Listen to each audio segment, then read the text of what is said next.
Hi, it's Michael and Anthony here presenting Small Business Banter.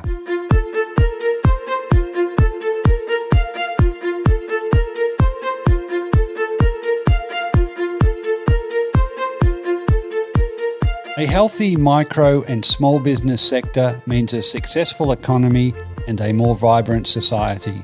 Small Business Banter is about helping regional business owners better prepare for the current challenges, but also for the next stage of business success. I'm Michael Kerr, founder of Kerr Capital, advisors to business owners.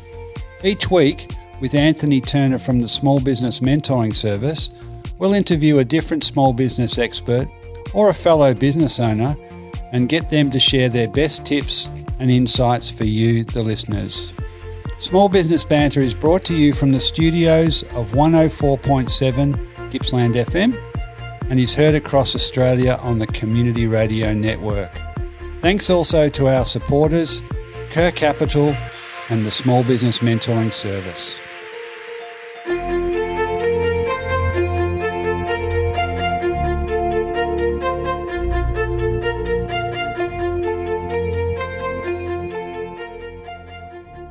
Okay, so welcome to another edition of Small Business Banter Radio. I'm in the house, as they say, with Anthony Turner, my co-host today. Welcome, Anthony. Thanks, Michael, and hello, everybody, again.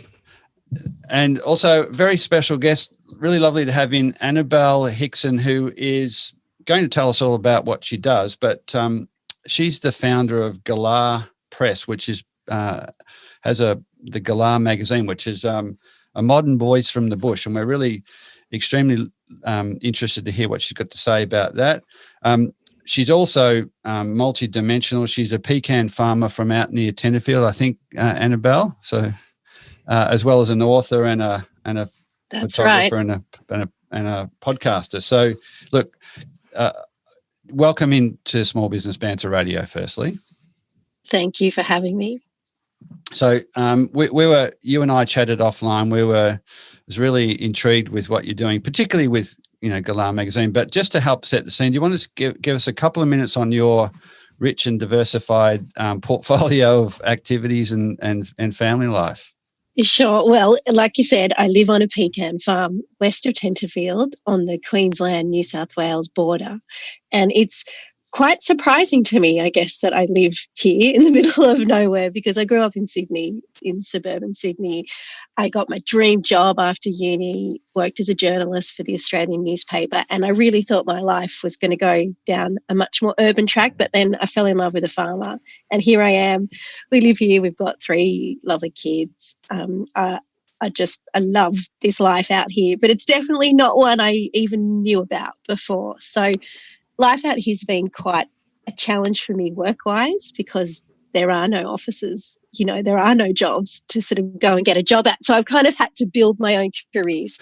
Oh, okay. So Annabelle, what you've really described there actually is, you created your own business and an empire, a small empire, but with your farm and the magazine and your I think there was also some photography in the podcast. So.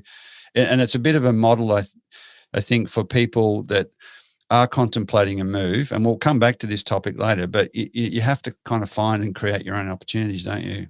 Yeah, absolutely do. I mean, I was a very good employee before I shifted out here, and really the move to the country, it's sort of been the making of me in a sense because I've had to learn how to create opportunities for myself, and that's quite a good skill to have. Yeah, it's a kind of at the core of being a small business owner, or if you want to call yourself an entrepreneur, that we're okay with either of those. Do you just want to let's zero in on Galah Magazine itself? You describe it as a modern voice from the bush, and in our discussions you were very keen to get some of the positives and richness through in the stories in the magazine. So let's hear a bit more about Galah Magazine. Well, I really wanted to create a publication that spoke about regional Australia through the lens of advantage. I think it's funny, this voice from the bush, like historically in a kind of post-colonial sense, the bush was such an important part of our national psyche. We were built on the sheep's back. Everyone was a farmer. They knew a farmer. They had a connection with the bush. But nowadays, that connection has really eroded. And, we're one of the most urbanized countries in the world. And I think it's something like 85% of us live within 50 k's of the coast. So the bush used to be so powerful, and now it's much less powerful. And I think, the song of decline, the narrative of decline is something that we hear about a lot. And, I grew up in Sydney with no idea about what country life was. So I was really surprised and delighted to find that when I moved out to regional Australia, it was not this sad place. It was vibrant and joyful and full of innovation. And I just think it's really important for us to tell these stories, to not always talk about drought and hunger and lack of access to medical services and lack of jobs, because this life out here is also really rich. So in my mind, a modern voice from the bush is one that represents how we're working out to live out here in these days, and how much joy there can be in that, as well as, it's not all light. There's some darkness too. But I think, it's a more complex picture, I guess, than historical stereotypes have portrayed.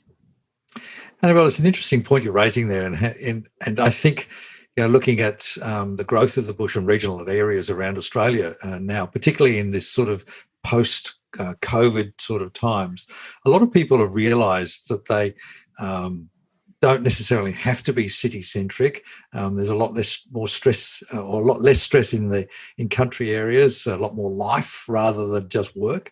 How are you seeing that change the dynamics of your area? Well, my area, I live about 80 kilometres out of a town, so I feel quite separate from town life. So I'm a real outsider, which I think is probably, good for making observations. But I have seen, even in our little town of Tenterfield, which is primarily an ag town, a traditional grazing community, there's lots of different people coming. There's people opening Airbnbs, there's new shopkeepers, there's a new restaurant. There's a real mix of people coming into the community. And from my point of view, having this diverse makeup of people in the community is the key to the future of regional Australia.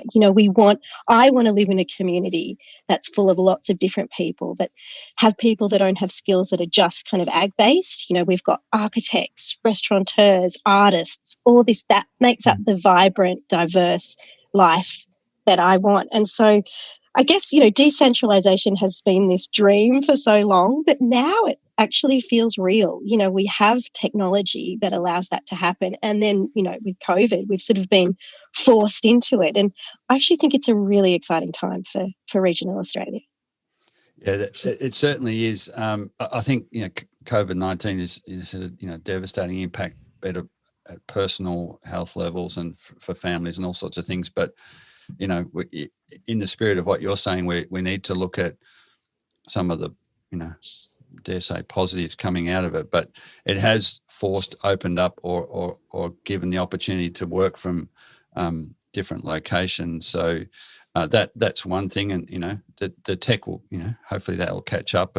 But the sort of the picture you describe sounds pretty attractive to me. If I was a potential tree changer, what are some of the advantages you've experienced personally from making that significant tree change?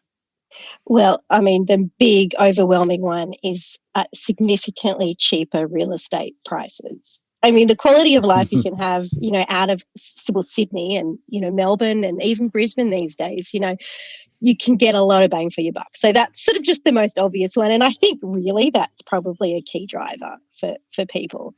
But the biggest gift I think that I've been given from living out here is the gift of community. And I know that sounds super cheesy, but it really is true. I went from living, my life in Sydney, and even though Sydney on paper is probably is definitely more culturally diverse than the community where I live now, it's so big that birds of a feather just flock together, and I kind of hung with people who were very much like me in my Sydney life. And now I'm in a much smaller pool and I share supermarket, cafes, shops, school, P&C with lots of different kinds of people. And it's been a real joy. And I think it's good for humanity, that we mix with people who aren't all like us. So from that sort of macro point of view, the community's been amazing, but also just in terms of that neighbourly sense of community. The population's such a small size that it's really at a human scale. You know everyone's names. They know you. They care about you. Even if you don't have the same political views, they will help you when you need it. We had fires around here and everyone just helped everyone. And that feeling of being seen and heard and cared for is, I didn't know what I was missing.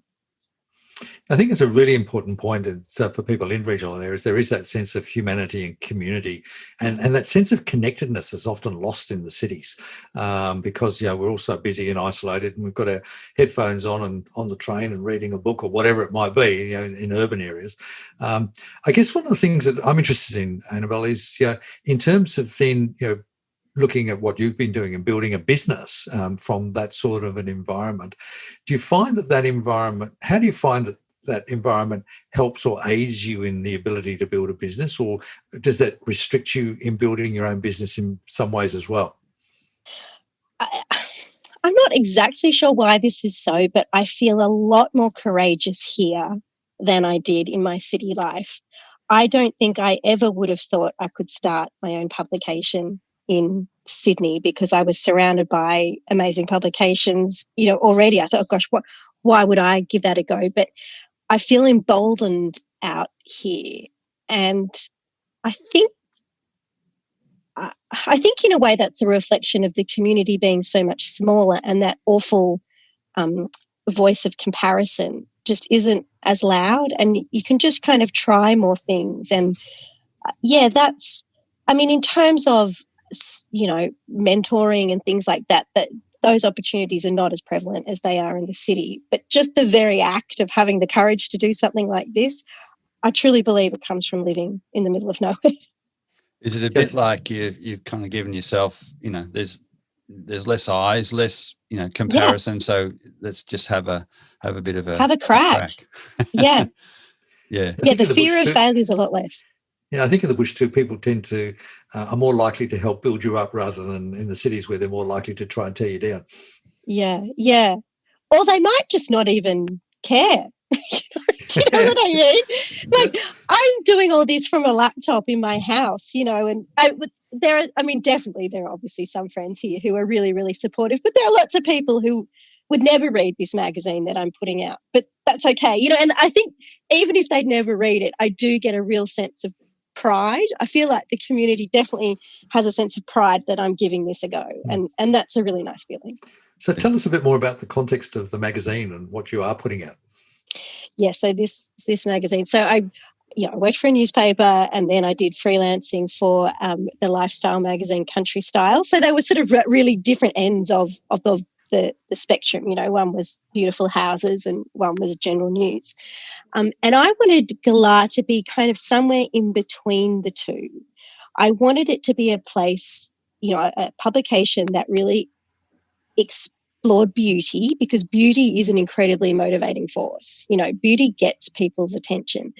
But then I did want to have some newsy features and be able to talk about the issues, in not so much an aspirational way, but more of a reflection of what it is. I want to try and work out, what does it mean to live in regional Australia today? So we've only had one issue of Galah so far, but it's been received really, really well. And it's a real mix of stories. So we kind of had a big news feature called Why Some Towns Thrive While Others Fade Away. And from driving through regional Australia, some towns are ghost towns, and then other little towns are really bumping along. So I want to try and understand what that is. Then we also have lots of artist stories, because I feel like artists are a really good proxy in a small town for its willingness to embrace innovation and change and newness. And I think the more artists we have in a community, the healthier the community is, in a sense. So they pave the way, don't they? They pave the way yes. for others. It's the same in cities when you get regeneration of a lot. It's often that energy out of creative arts that artists first. And so I think that's a very intentional decision of me to have a lot of stories about artists in Galah. Yeah. Look, and by the way, on Small Business Banter Radio today, we're chatting with Annabelle Hickson, who's the founding editor of Galah Magazine. Annabelle, to get to, you talked about that community regeneration. We've had a couple of guests on in previous episodes. Andrea Roberts, who was born and bred in Broken Hill and has worked all around the country, helping communities regenerate. Same with Kerry Anderson, who's in Victoria. Artists, a lot of what you've spoken about so far is artists, and that lays the groundwork for others. What are some of the emerging business opportunities that you're seeing that might kind of underpin a tree change for somebody, that given what you've just said? But definitely with the technology of things like Zoom and the internet. I mean, if you can create your own business, you can do it in the country, and you pay cheaper rent. So, I mean, you can really do anything. But for me, when I look around, and this is very separate from the media business that I've set up, I think a real opportunity out in regional Australia is to create businesses that are leading the way in renewable energies. I think when I look around, there's a lot of country towns that are way ahead of the politicians. There's two examples that spring to mind: Clean Cowra, which is in Cowra in central West New South Wales. And then up near where I used to live in Moree, in a town called Narrabri, there's a business called Jenny Energy. I think I've got that right. And both of them are community-owned companies that have the aim of creating enough and generating enough renewable clean energy to power their own communities, and any profits that are made go back into the community.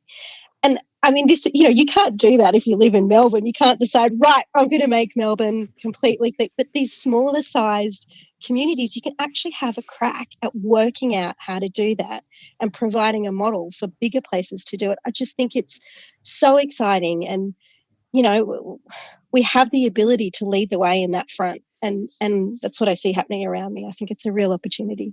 And smaller scale ag, tourism, food. Yes, smaller scale ag is so fascinating to me. So we are quite conventional farmers in the sense of, we go for big acres, economies of scale, all that sort of stuff. But in Galah, I'm really interested in talking to farmers who are vertically integrating rather than just expanding. That comes back to I want more diverse people living in communities. So where we might employ, say, 4 equivalent full-time people on 200 hectares, you can speak to someone who farms 1 or 2 hectares and they employ 10 people. And I think they're up and down the chain. They're producing, they're evaluating. Yes. And I think it's for the health of the community, that stuff is key. So Australian farmers are amazing because they've been so efficient and they've been able to work out how to maximize yields and profits, and that's something to be commended. But I almost feel like we need to now look at a second stage of, right, how can we create viable businesses that employ more people to protect the health of the community? And I mean, in the next issue coming out, there's a story about Sue Hewitt, who went back from Melbourne to her family fig farm in South Australia. The fig farm couldn't support her as well as her parents. So she went back and worked out how to build a premium food brand based on her parents' figs. So it's this multi-generational farming. They are the commodity producers. And then she's come in to work out how to create value products on top of that. I just love it. And I think we can all learn a lot. Even if we're not personally doing ag stuff, just as small business owners, we can learn a lot from that. Yeah, I think there's, it's a long chain. You talk about provenance and demonstrating to people that where it was made, the industrial voyeurism thing, bringing guests out to see how things are grown, or it's all part of hopefully in a really healthy outlook for the next couple of years, at least, before people can maybe travel overseas, because there's so much to offer and so much to see. So, No, that's it.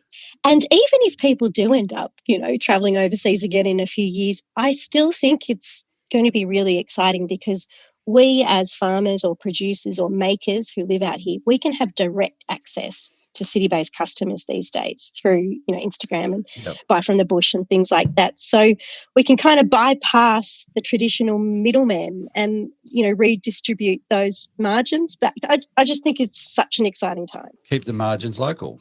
Yeah. Yeah, I think one of the other opportunities that I see, Annabelle, and correct me if I'm wrong, is that as these vertical markets are actually growing in regional areas now, what it's doing is it's actually providing infrastructure so that when we open up again and tourism comes back, you've actually got things to draw people there, rather than just relying on, the Peter Allen song of Tenterfield Saddler or something to, try and spark a bit of interest. That's Nothing wrong with that, exactly right. but it needs more depth. Yes, exactly. I couldn't agree more. Yeah. And I think it's a good opportunity for all businesses, that are listeners, to really think about how they can actually, create more depth in their businesses. And I think for a lot of regional businesses, how they can sort of move away from competitiveness into cooperation so that they can actually build something strong for the community. I think that is the key. Certainly on Instagram, which is a tool that I've used with great results for my own business, collaboration trumps competitivity. Gosh, I'm getting all muddled with my words. It's a good new take on a competitiveness bad concept. Yeah, it's working with other people and cross promoting. The results have been incredible, and I think the sort of days of small business competition, I don't know. I think the more you can band together, the more effective you can be, for sure. Yeah, no, for sure. Hey, can you tell us about your own? You're running a multi-dimensional business, for want of a better term. But what are some of the, or who are some of the advisors, and how do you deal with your day-to-day operational growth problems that we all have in small business? Well, I view my small business as still in its startup stage. So I'm in that kind of grinding, just working like crazy. My balance is completely all wrong and unsustainable. I'm just, head down. So I haven't even really come up for air. I'm imagining in about a year, that's when I'll really want to start getting advice and working out how to have a more sustainable kind of business model and doing all of that. So where I turn to then will be really interesting. I don't really know. Are you familiar with Buy from the Bush? Yes, only because I followed a couple of links on. We've had. I followed the link. Tell us about it. Yes. Well, it was sort of a hashtag, really, started on social media by a lady called Grace Brennan a couple of years ago. It was during the drought. Her city friends wanted to do their Christmas shopping, from regional businesses, but they didn't know where to go. So she just literally started this hashtag, Buy from the Bush. And then you could follow that and then, be led to different shops all over the place. It has something like 250,000 followers now. It's a wonderful success story, and it's been great. But beyond that, she's actually organised some mentoring sessions. So in a few weeks, I'm going to have a mentoring session with Donna Hay, the doyen of Australian cookbooks and magazine publishing. Yeah. So that is so valuable to me, and it's sort of such a gift, really. So I think there are people who really do want to mentor and help country businesses. It's just, I guess, working out how to access them. And people like Buy from the Bush who really care about regional businesses can help do that. But there must be so many other ways. And I think of Gillian Kirby, who lives in Dubbo, and she operates a huge co-shared workspace in this glorious old post office building.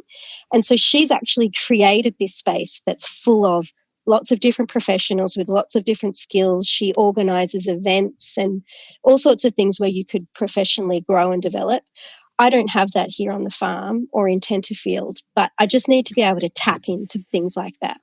Yeah, we've had, we're getting up quite a good roster of guests that we've had, and some of the themes you've talked about, are recurring through these conversations. And one of the really important ones, Carly Flecknoe, who lives up in Halls Gap in Victoria, she started Made the Grampians Way hashtag, but she stressed through the whole interview, she tree changed up there, not dissimilar to yourself, and started various businesses, but just spoke so highly of the fact that they realised they were all in it together, and they needed to collaborate. And so sharing was a whole smarter way, including cross promoting products and services, but also just talking to each other offline or online, however you want to do it, to support each other. So we need to reach out and communicate. Anthony, you've got. I was just going to last question. Yes. No, it wasn't going to question. I was just going to say, please don't forget the small business mentoring service. I mean, that's the whole raison d'etre of what we're here about, and exactly across now Zoom I know or whatever it is. Are. I'll never let you go. Yeah, check it out. Well, they do provide an incredible service, small business mentoring service, and it's you're in the early stages of your business journey, and other people have been on it, and and can share back with some of the the how-tos and not-tos. Annabelle, thank you so much for your time today. I'm really looking forward to getting my subscription to the magazine, because it just sounds like one of these really contemporary, new ways to write great journalism and share good stories. So we wish you well with Galah Magazine, and I'll touch base with you offline, and we might get some of the people you've mentioned through the interview today to come in and have a chat to us as well. I think that'd be a great idea. Thank you so much for having me. I've really enjoyed it. Thanks, Annabelle. All the best. Bye.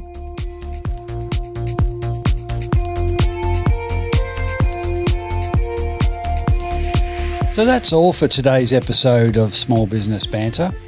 Anthony and I continue to be inspired by bringing you small business experts and other small business owners and hearing their stories.